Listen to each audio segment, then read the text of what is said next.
Nakita nyo naman at trending itong mga pictures na to sa internet at alamin natin ano nga ba ang standard ng Pilipinas pagdating sa hagdan. Sabi ng National Building Code ng Philippines, kapag ang isang hagdan ay dadaanan or magsaserve ng 50 or higher number of people, ang minimum width or lapad nito ay 1.1 meters. Ngayon, para sa 50 or less, sabihin na natin 49, 48, pababa, ito ay 0.9 or 900 mm or 900 millimeters. Ngayon, para sa private property na nagsaserve or ginagamit ng 10 people or less, ang minimum requirement ng building code ay 750 millimeters or 0.75 meters.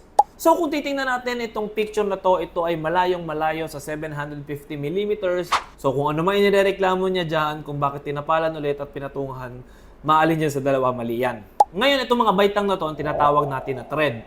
As per code, ang maximum allowable rise natin is 200 and the minimum run is 250.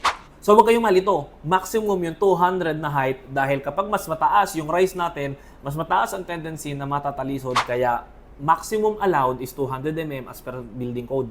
Minimum naman yung 250 na run dahil mas maikli or mas maliit yung lapad ng baitang natin, mas mataas ang tendency na may matalisod.